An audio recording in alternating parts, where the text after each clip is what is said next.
Economia no contexto certo.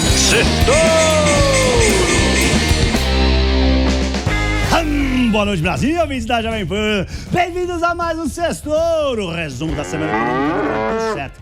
Tarcísio de Freitas, candidato do Centrão e da direita para presidente do ano que vem. Ele conquistou as principais manchetes dessa semana. Só deu ele! Ele até negou a candidatura, mas ninguém acreditou. E a pesquisa mostrando que o governador de São Paulo ia vencer o presidente Lula em um eventual segundo turno do ano que vem fez a bolsa disparar e bater recorde. Foi touro de ouro! Teve touro de ouro na quinta, teve touro de ouro na sexta. Ai, pô, que alegria. Tava com saudade do touro de ouro. A Índia realmente foi penalizada por Trump por comprar petróleo dos russos e agora paga os mesmos 50% de impostos que o Brasil paga no tarifaço, o dobro do que a Índia pagava antes. É a maior tarifa do mundo, eles e a gente.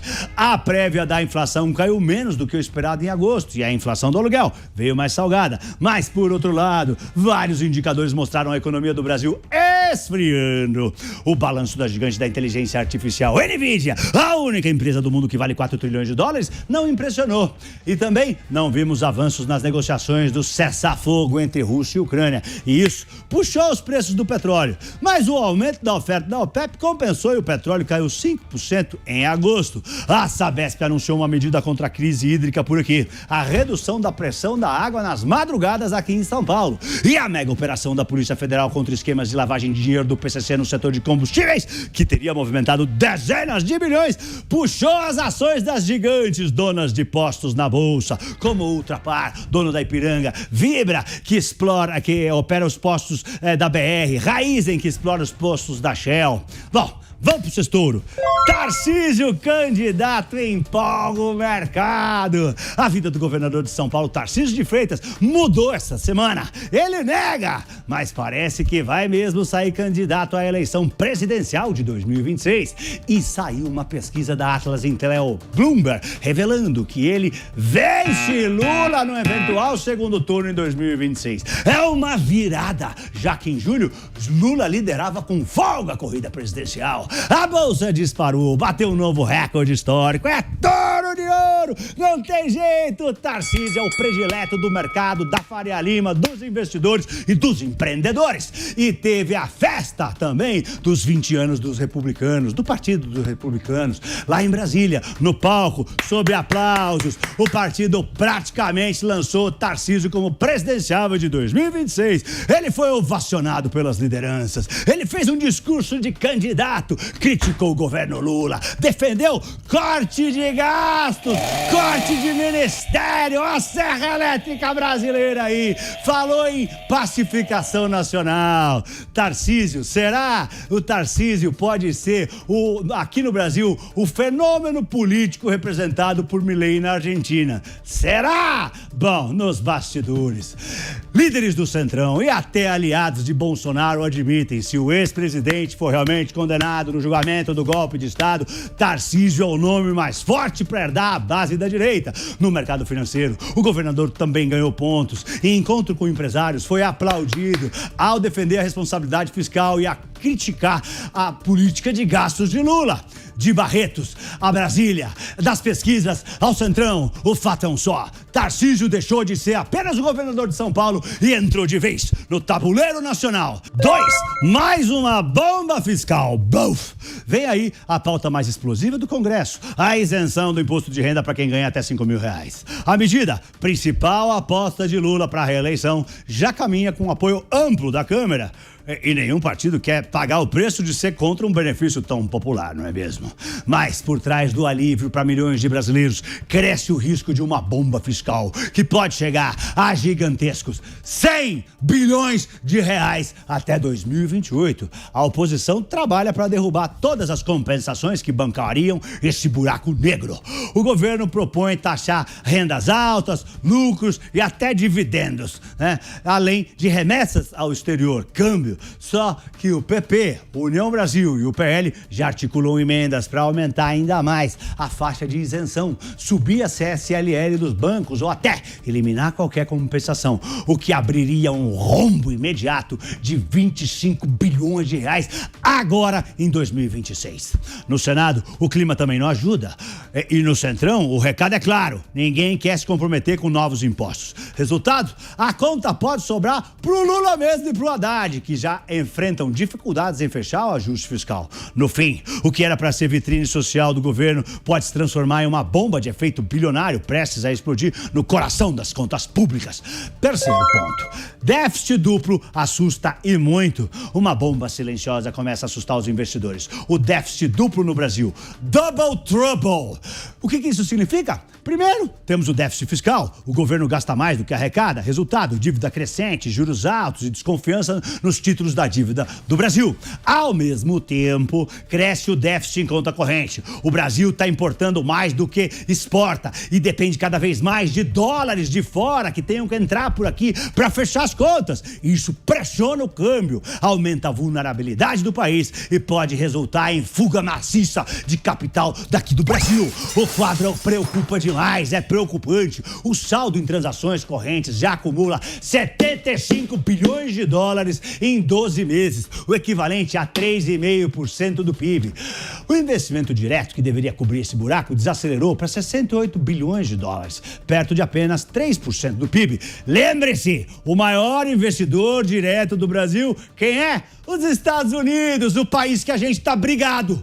E o pior, as tarifas dos Estados Unidos, né, somado com a incerteza tributária e o risco fiscal aqui dentro, tornam o Brasil bem menos atrativo para o capital estrangeiro. Resumo da ópera: quando o déficit fiscal e o déficit externo aumentam juntos, o país fica mais frágil, a moeda perde valor, a inflação pode voltar e o custo da dívida explode. É o fantasma do déficit duplo que assombra a economia brasileira. O double trouble. Quarto ponto: entenda o embate Trump-Fed. O presidente Trump anunciou a demissão de uma diretora do Banco Central americano por fraude. Ela foi nomeada pelo presidente anterior, o Joe Biden, em 2022. Seu mandato só acaba em 2038, mas Lisa Cook bateu o pé, disse que não vai abandonar o cargo, alegando que o presidente Trump não tem autoridade para demiti-la. Ela já está até processando o Trump na justiça. Só por justa causa ela poderia ser desligada. O Trump disse que ela comprou uma segunda casa com os benefícios de casa própria, da primeira casa, e alega que isso dá justa causa. Cook disse que houve um erro administrativo. A culpa não é dela. Mas o Trump não quer nem saber. Ele não só quer derrubar, aliás, ele não quer só derrubar uma diretora do Fed. O jogo é muito maior. Ao demitir essa senhora, Lisa Cook, ele tenta abrir caminho para ter maioria no Conselho de Diretores do Banco Central americano, que é composto por 7 membros, que lá se chamam governadores, governors. Além disso, com essa maioria, ele também pode moldar as escolhas dos 12 presidentes regionais do Banco Central americano, sendo que 5 deles fazem parte do comitê que define os juros lá nos Estados Unidos, junto com os 7 diretores governadores, os governors. Isso pode dar a Trump o poder de influenciar diretamente as decisões de juros. Claro que ele está negando isso, né? Se o Trump vencer essa queda de braço, ele pode forçar cortes mais agressivos de juros. É claro que ele está negando isso. Se ele conseguir, ele pode turbinar a economia e o mercado de ações, as bolsas. Mas o risco é uma inflação explosiva no longo prazo e perda da confiança do dólar. E é por isso que a demissão da Lisa Cook levanta dúvidas sobre a independência do Banco Central do Banco Central mais poderoso do planeta, lá nos Estados Unidos. O futuro dos juros nos Estados Unidos afeta moedas, bolsas e commodities no mundo inteiro. É a maior economia do mundo. O embate entre o Trump e o Federal Reserve, o Banco Central americano, pode mexer com o seu bolso no Brasil e no mundo. Olha no lance! Inadimplência recorde. A inadimplência das famílias brasileiras não para de aumentar. Em julho atingiu 6,5%. É o maior nível em mais de 12 anos. E o grande vilão continua sendo o rotativo do cartão de crédito. A taxa pulou para mais de 60% dos tomadores de crédito. É um recorde histórico desde que o Banco Central começou a medir essa inadimplência. E o pior, Os juros do rotativo chegaram a impressionantes e incríveis 446% ao ano. É uma dívida que se potencializa em questão de meses. Meu Deus, como sofre quem paga esses juros malucos. É uma loucura.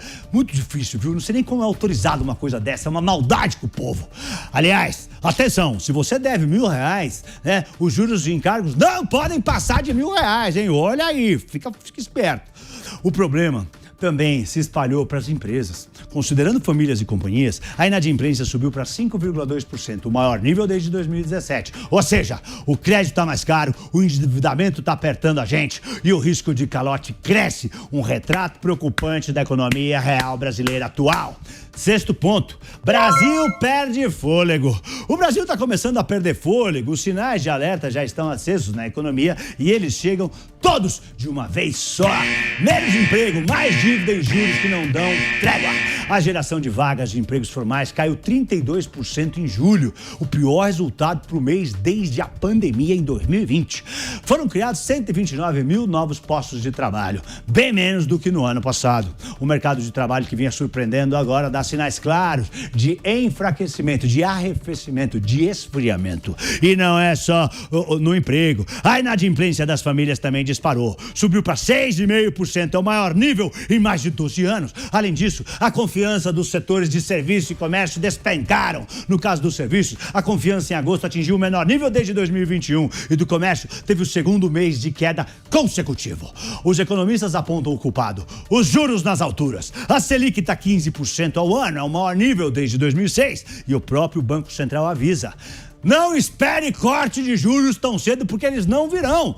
Pô, Brasília não para de torrar dinheiro. E tem mais, a guerra tarifária com os Estados Unidos aumenta ainda mais as incertezas para as nossas exportações, o que pode frear ainda mais a nossa economia. Menos emprego, mais dívida, juros nas alturas e exportações em risco. O Brasil perde fôlego e a pergunta que fica: até onde essa desaceleração vai? E para a semana que vem, teremos a divulgação do PIB do segundo trimestre por aqui e a divulgação dos PMIs no mundo, que vão mostrar como andaram as economias em agosto. Também sai o pai de todos os indicadores econômicos do mundo, o payroll, os dados do emprego do cidadão urbano americano, é o CAGED dos Estados Unidos e começa a valer a nova carteira do Ibovespa. Eu sou Pablo, boa noite e um lindo fim de semana em família. Ai, Torinho!